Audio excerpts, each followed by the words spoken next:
instance de divorce depuis 1 an, 2 enfants. Et très mal, pas du tout de confiance en moi. Voilà, divorce très compliqué, donc une sous-estime de soi très forte.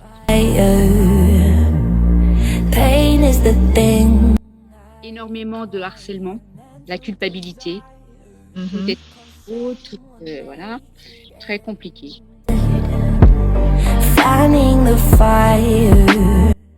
J'ai retrouvé de la confiance en moi, forte, combative. J'ai retrouvé une posture droite et la capacité de faire front. Je prends les émotions comme elles viennent.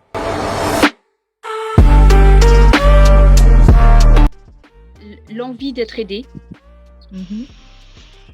l'envie de s'en sortir, le feeling.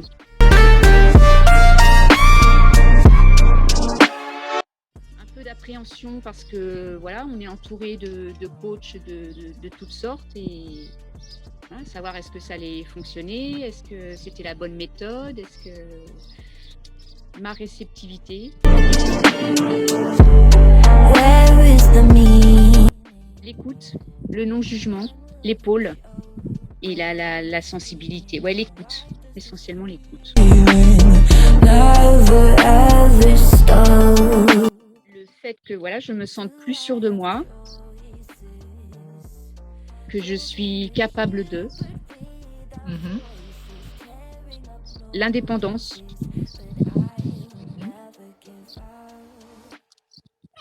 La gestion de mes crises à répétition.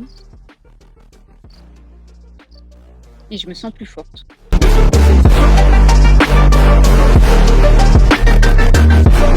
Bien, ma vie a changé ces 3 à 4 derniers mois grâce à Anna Alali. Au gré d'un vagabondage sur Facebook, je suis tombé par hasard sur son site professionnel sur lequel elle expliquait comment on pouvait se séparer avec bienveillance. Après quelques hésitations, j'ai décidé de débuter un coaching en reconstruction personnelle et professionnelle. En effet, 1 an plus tôt, ma femme me quittait après 20 ans de vie commune. C'était pour moi quelque chose d'insurmontable, un véritable tsunami. J'ai rapidement débuté une psychothérapie qui m'a beaucoup apporté au début, mais après quelques mois, je trouvais que j'étais bloqué sur un palier, que je n'avançais plus.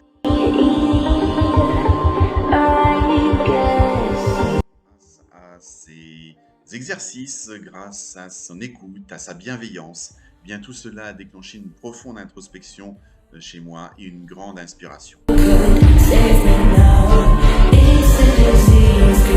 3 derniers mois ont vraiment changé ma vie, ont changé mon regard sur moi, sur les autres, sur ma vie passée et sur celle à venir. Avoir confiance en soi, ne plus avoir peur du regard des autres, ne plus avoir peur des critiques, c'est quelque chose d'énorme aujourd'hui pour moi. Analyser sa relation passée, reconnaître ses erreurs, permet vraiment de faire la paix avec soi et avec l'autre. Et je peux dire aujourd'hui que grâce à la décision que j'ai prise, bien je me félicite vraiment tous les jours d'avoir débuté ce coaching. Alors oui, c'est dur parfois de reconnaître ses erreurs. Oui, c'est dur de changer ses mauvaises habitudes. Oui, c'est dur de sortir de sa zone de pseudo-confort. Mais je peux vous assurer que c'est dur aussi de rester dans une vie médiocre et quasiment vide de sens. Le premier conseil que j'ai à leur dire, c'est pardonnez-vous. Pardonnez-vous d'avoir subi ce que vous avez subi. C'est pas votre faute. Wow. C'est pas votre faute. Mental desire, can someone make it end? Fanning the fire. C'est moi qui vais te remercier aussi pour d'une part ce que tu fais, d'une part ce que tu réalises, parce que vraiment, certes, je disais avec humour tout à l'heure d'avoir découvert sur France 2 dans ton reportage dressant la fameuse vie de famille. Voilà, la réussite de la famille recomposée. Exactement. Aujourd'hui, c'est un mal qui frappe des centaines de milliers de personnes. Sinon, les avocats n'auraient pas autant de travail. On divorce.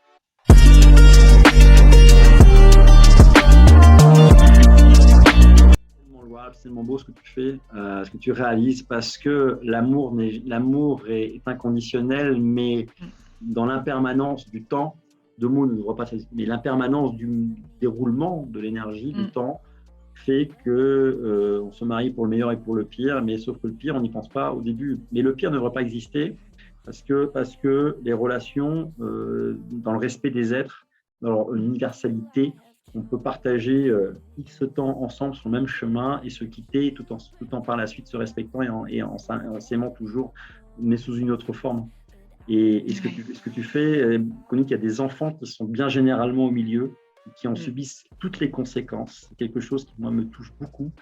Félicitant les papas et les mamans qui d'ailleurs respectent leur contrat, même après la séparation, parce que les enfants n'ont rien demandé du tout. Avoir comme mission de préparer la meilleure des sorties possibles pour une future meilleure rentrée dans une autre sphère familiale. Je trouve ça une cause, une mission des plus nobles. Merci à toi de m'avoir écouté. Ça fait un plaisir de partager. Ça m'enrichit beaucoup. Et c'était vraiment émotionnellement puissant. Super. Merci encore, Laurent. Merci, ma chère Anna. Je te dis certainement à très, très, très bientôt. À très bientôt. À très bientôt.